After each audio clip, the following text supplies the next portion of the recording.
da disciplina de Técnicas de Análise de Superfícies XPS, professora Nazir Monteiro dos Santos. Eu estou aqui para apresentar o tópico 2, referente à instrumentação. Aqui nós temos uma figura ao lado que mostra o aparelho e alguns dos seus componentes, como manipulador de amostras, fonte de raio-x, o analisador da energia cinética dos elétrons que são ejetados, monocromador e além de outros componentes que também tem no aparelho. Bom, agora eu vou falar sobre os componentes do equipamento. Aqui ao lado nós temos uma figura exemplificando, mostrando onde fica cada componente no equipamento do XPS. Vamos começar a falar sobre o sistema de vácuo. O sistema de vácuo, que na verdade é uma designação para o conjunto de aparelhos que vão ser utilizados para até se alcançar o vácuo desejado, para então realizar o procedimento. E geralmente eles ficam posicionados na parte inferior do equipamento. O fonte de raio-x consiste de um cátodo, que é um filamento metálico, que emite elétrons que serão acelerados contra um ânodo. Essa aceleração ocorrerá mediante um DDP entre esses eletrodos. E os ânodos geralmente são de alumínio ou magnésio, que são resultados nas linhas de emissão Al-K-alfa ou Mg-K-alfa. Os detector de elétrons. O princípio desse detector é contar os elétrons em um circuito de tempo para então definir a posição dos fotoelétrons nos diagramas. Consiste de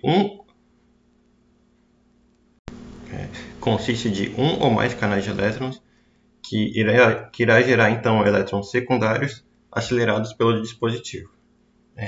O analisador de elétrons. Ele funciona essencialmente para selecionar a energia cinética do elétron ejetado, uma vez que a amostra excitada pela radiação pode emitir elétrons de qualquer nível do orbital. Ele é usado então para filtrar a energia do elétron que atinge o detector e gerar então o espectro.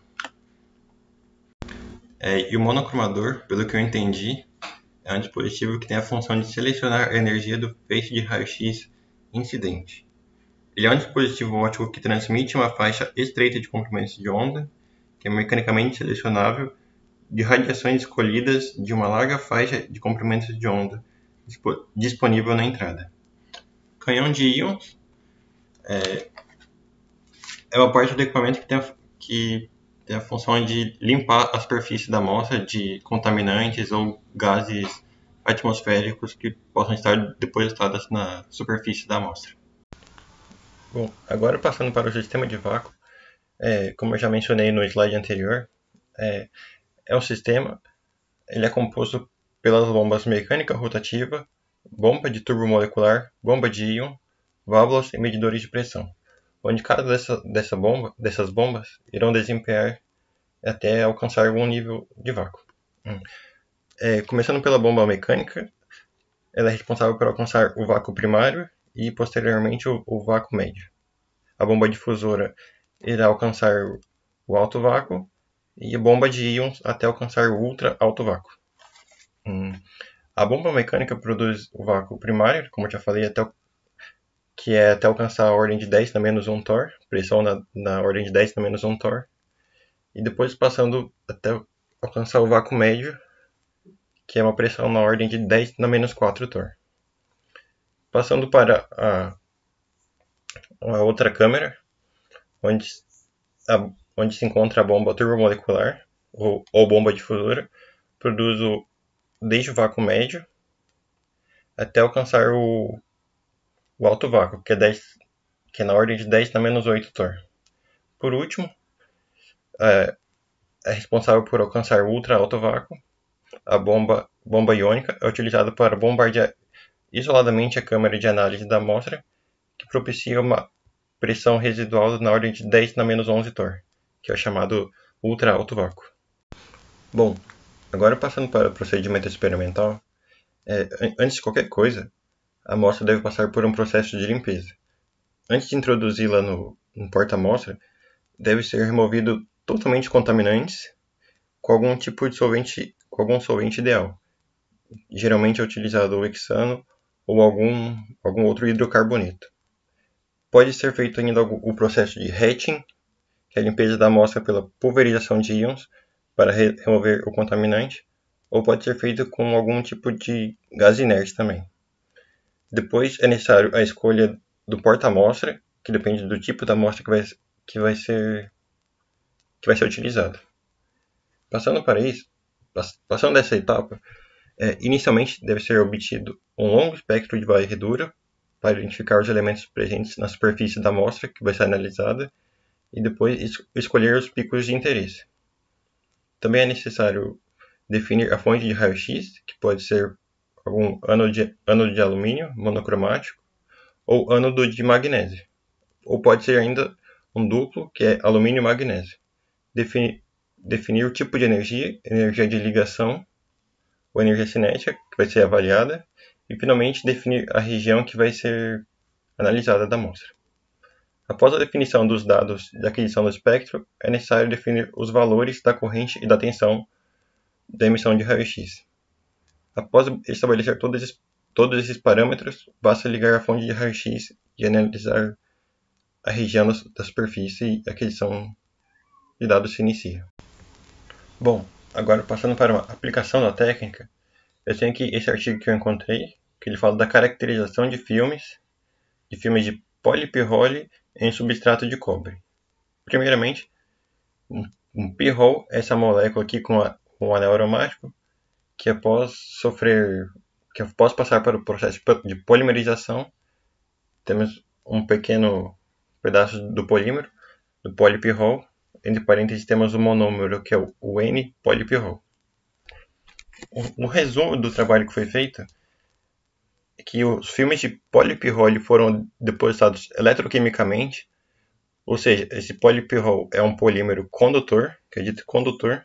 Eles foram depositados em um substrato de cobre, que era dito de elevada pureza, na ordem de 99,9% de pureza, a partir de soluções aquosas contendo íons de salicilato. A caracterização dos filmes foi feita pela técnica de espectroscopia eletrônica de raio-x, a nossa técnica de XPS, confirmou a deposição de uma película de polipirrole uniforme. Ainda uma análise detalhada nos resultados para diferentes interfaces revela que a perda de aderência do revestimento quando submetidos a um potencial catódicos inferiores a menos 0,5 volts. Bom, passando para esse próximo slide, temos aqui a motivação do trabalho. O interesse inicial em revestir metais oxidáveis com polímeros eletronicamente condutores é essencialmente motivado pela eventual proteção contra a corrosão. Quando a gente estuda corrosão, a gente chama essa camada aqui em cima dos metais chamada camada passiva, que vai proteger o metal do ambiente corrosivo e vai durar por mais tempo o metal. Aqui na primeira figura nós temos aqui a camada protegendo do ambiente e na figura 2 temos como se fosse riscado e nesse caso o metal em si em contato com o ambiente corrosivo. Nesse caso iniciará o processo corrosivo mais rápido. A eletropolimerização é conseguida então pela oxidação eletroquímica do monômero, um solvente adequado em presença de um eletrólito. Para o caso particular do cobre, foi recentemente demonstrado pelos autores que a eletrodeposição de filmes de polipirrole é possível a partir de soluções aquosas contendo ânions de salicilato. Bom, aqui nós temos como foi feita a eletrodeposição do polímero. As experiências eletroquímicas foram realizadas em células convencionais de 3 eletrodos, sendo o de trabalho controlado em relação ao eletrodo saturado de calomelanos, recorrendo-se a um potenciostato.